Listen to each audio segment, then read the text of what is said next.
So yeah, man.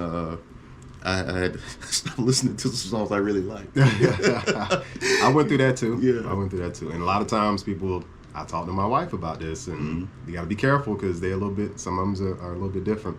But sometimes there's an emotional attachment to those songs. Yes, absolutely. Yeah. I forgot the numbers, and I don't want to screw it up. I'm going to have to put it at the bottom during edits. But I believe it's like 75% of what you believe about your theology comes from the songs you sing. Mm-hmm. Oh, yeah. Because those things are, it's baked into you. Yeah. There's second nature. I grew up singing about, the Lord is my shepherd and whatnot, so I believe that. Yeah. So if I grow up singing songs about, God going past me, I got to beg him to come pay attention to me while he's doing things for other people. That don't paint a picture of the real God I know. Right. Yeah. So.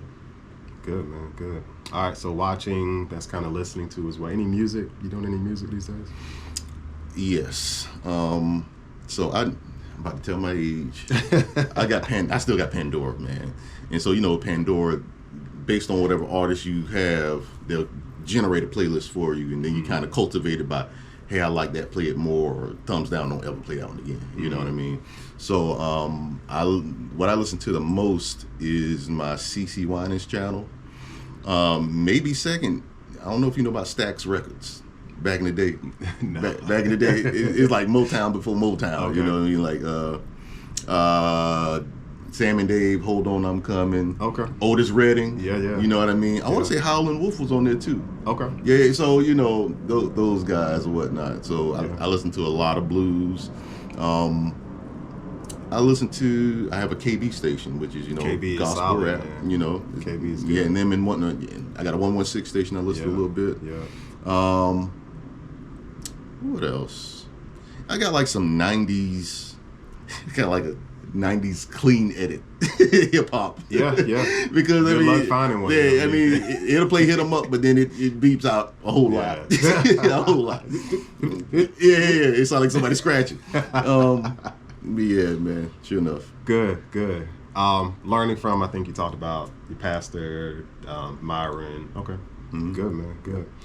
All right, so what prompted me to even send this text, I was in the car, and there's a guy I've been listening to on YouTube. I don't know if you know about this guy. His name is Wayne Malcolm. Spell his last name? M-A-L-C. Oh, Malcolm. Malcolm, yeah. So he calls himself, he probably is a bishop, but the business bishop. But he was on Myron's show once, and I was like, this guy is pretty good. So I actually started watching him. He's got a small group. But he's really good, man. So Wayne Malcolm, he talks about kingdom theology a lot. He talks about, Daniel, Esther, some of those prophetic books.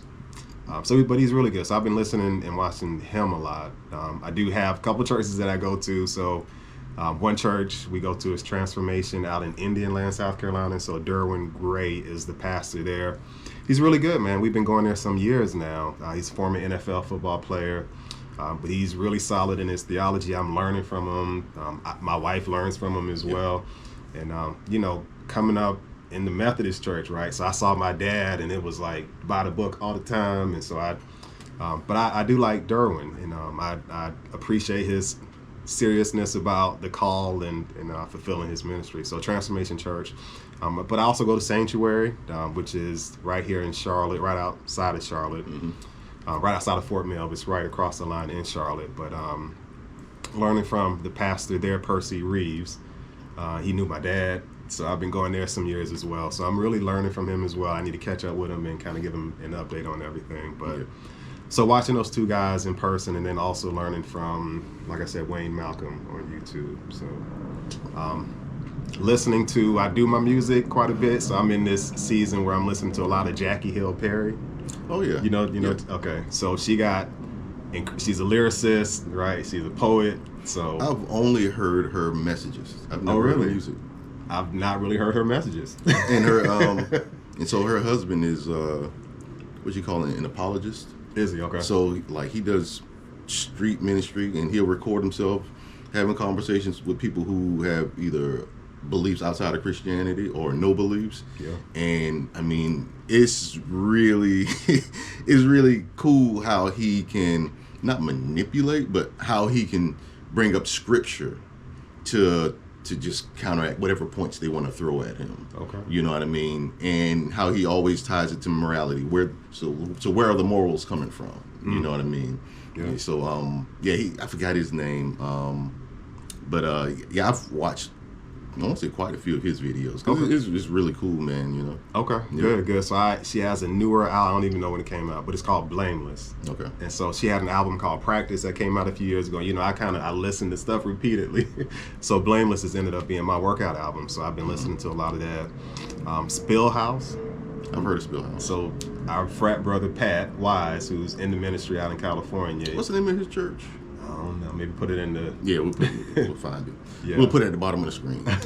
Yeah, but he sent us a text one day, and he was like, "Y'all check out this album." It was around It was going to Christmas. Yes, that is right. Okay. Yeah. So I've been playing that a lot these past couple of months, but it's the guy actually uses AI. I don't know how much he uses it, but it's I think it's caused some controversy. But is that guy from USC? I'm not sure, because this guy from USC making music through AI. And it was a big mix up. Well, not big mix up. I mean, it was a big story about it, but yeah. Okay. So Spill House is another one. They got a pretty good album that's out. And then learning from, I was going to mention, I actually just finished my mom's book. Nice. So I give my mom a shout out. It's we talked about it before, but I finally got around to reading it. So I learned a lot through this book. It's called Blazing Toward Freedom. It's a story about Septima Poinsett Clark, her story from slave to queen, mother of the movement. So it really covers a 100-year time period from 1865 to about 1965.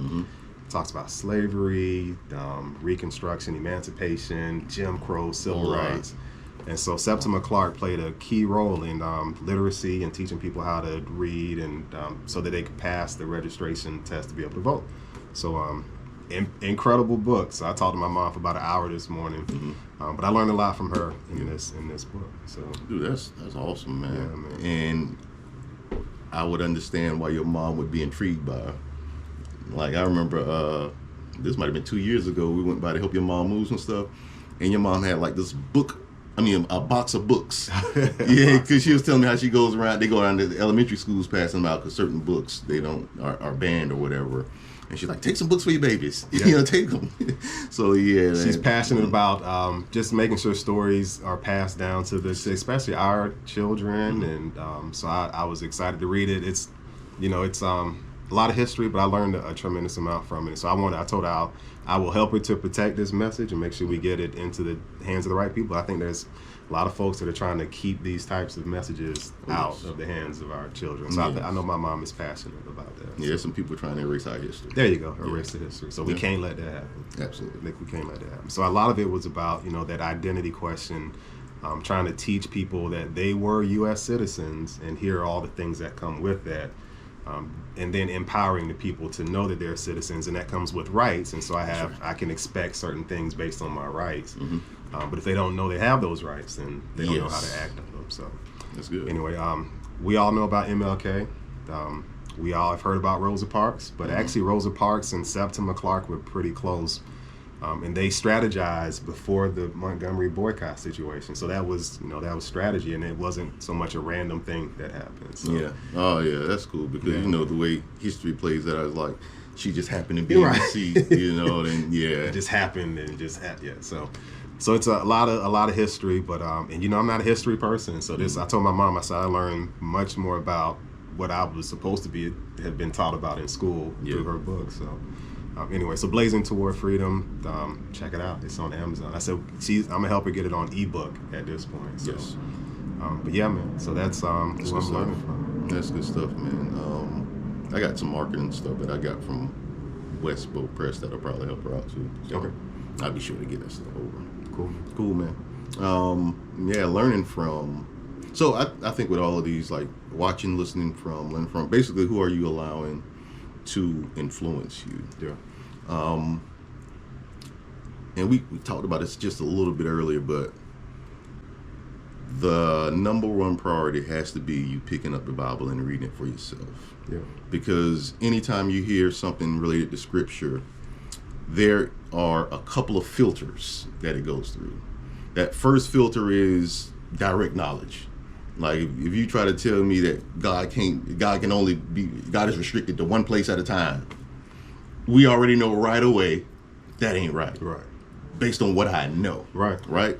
And then I believe the second filter, like let's just say you're listening to a message, you go to an event and there's a pastor there talking. You never heard him before.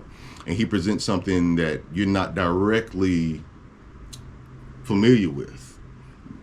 What's the next filter?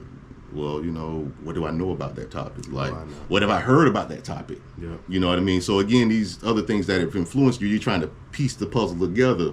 It's almost like context clues. Yeah. You know what I mean? Like if I use this big word you don't understand, you're just trying to pull everything from around it that you understand and piece it together. So so the number one priority has to be, picking up that Bible and reading it for yourself, because you have, you got to forge your own relationship, but you got to know stuff for yourself. Yeah. Yeah. I've researched success, what does it mean to be successful? And a lot of it is really aligned to, if you look at the scriptures, is those who mumble, those who meditate on the word, will be planted like a tree close to the stream. They'll bear fruit in its season. Whatever they do will prosper. Yep. Leaves won't wither. That's probably a few places in there, but a lot of it is just knowing the scriptures. And God told Joshua, he said, mumble on it. He said, let this, meditate on it, and then you will be successful. So, learning the scripture, man, for yourself, learning it for yourself, read it for yourself, and then devoting the time. Like we started today, and you were saying I haven't been doing much reading except for like an hour in the Bible every day, and I'm like, that counts. That counts. So, I think that's an hour a day is a lot, but do what you can. Everybody's schedule won't allow it. I mean, honestly. Yeah. I'm blessed to have that. So yesterday, like I said, so we had a funeral for one of my uncles, and then right after that we went by to visit a first cousin who's on hospice. And, it's almost like this could be the last time I get to speak to her, so that's kind of the vibe around it. So late last night, we ended up going out to a restaurant. My brother, he's a DJ, and he plays music at this specific restaurant every Friday night. So me and a few first cousins, well, actually second cousins, we went out, and, they're my age. So we just sat out there, just talking, right? So one of my second cousins told me that he worked, I believe he said he works with the guy.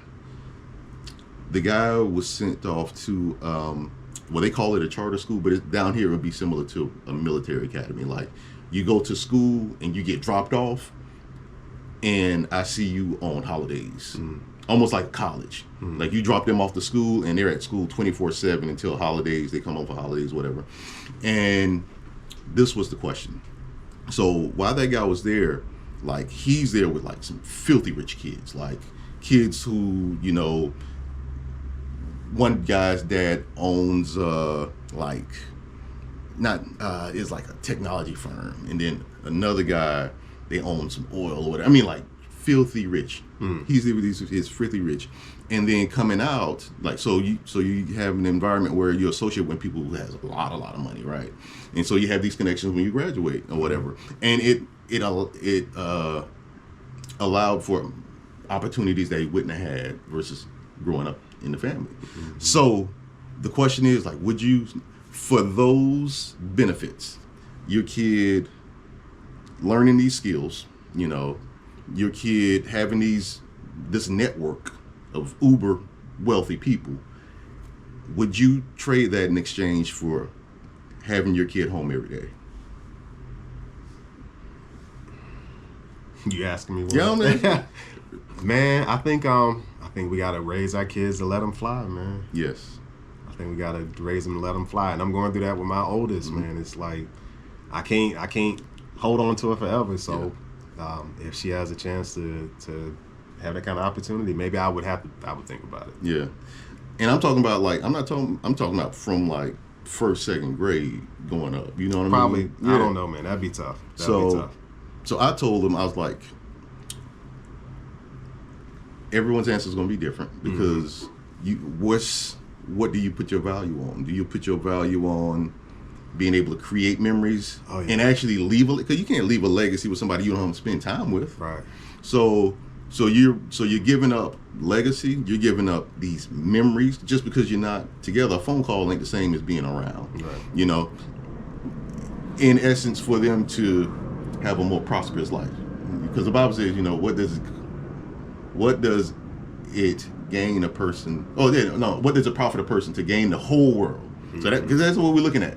Yeah. You're looking at opportunities wealth wise. Because we ain't saying nothing about, these people, they pastors' kids, and they spiritually sound. We ain't talking about none of that. Right. What does it profit a man to gain the entire world? Yeah. And all of this opportunities and forfeit his soul. Yeah. Because, man, think about when we went to college. When you go to college, you're still a kid. Yeah. You're an 18-year-old kid, and how much are we influenced by our environment, even when we go off to college? Yeah. So now you're talking about taking that way down and sending a kid to be influenced by these. I don't think I could do it. I could not.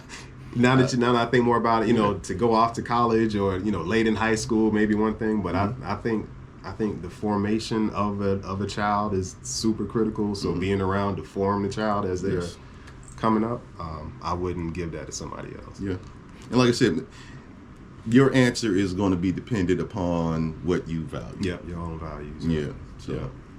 Yeah, tough question, man. Yeah, I mean it's interesting because usually it's one of those questions. Would you do this for $1 million? You know what I mean? But this is a real scenario that happens. Yeah.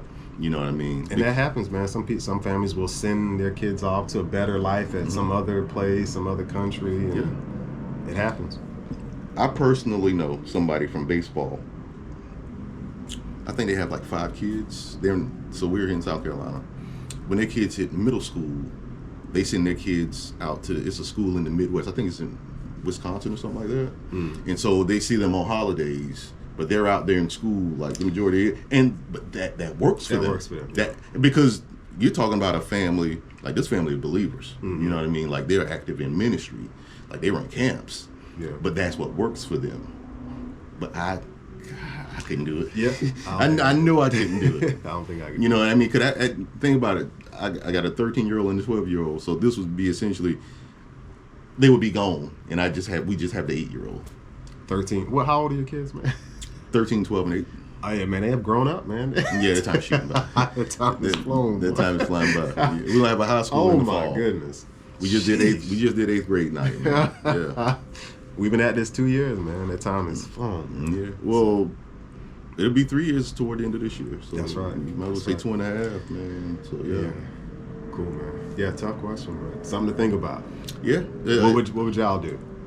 Put it in the comments. Yes. Tell us in detail. New background. Oh yeah. We did an upgrade. Yep. The brick was moving around on us a little bit. Throw some respect on our background.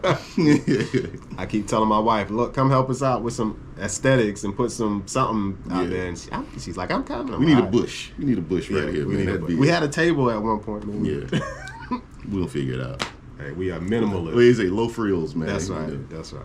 All right. The camera and some chairs. That's it. Yeah. So we wanted to stay lighthearted today. Yeah. We'll probably go out and do some interviews. We'll get back into some stories.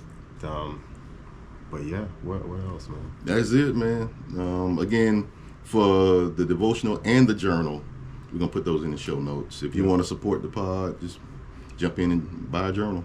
Yeah. Because that money goes, it's going to go back into the community because that's a 501c3. Yeah. So like, share, subscribe. Yep. Tell somebody about it. Tell somebody. Tell your friends about it. And we appreciate it. Is it? So, all right. Peace out.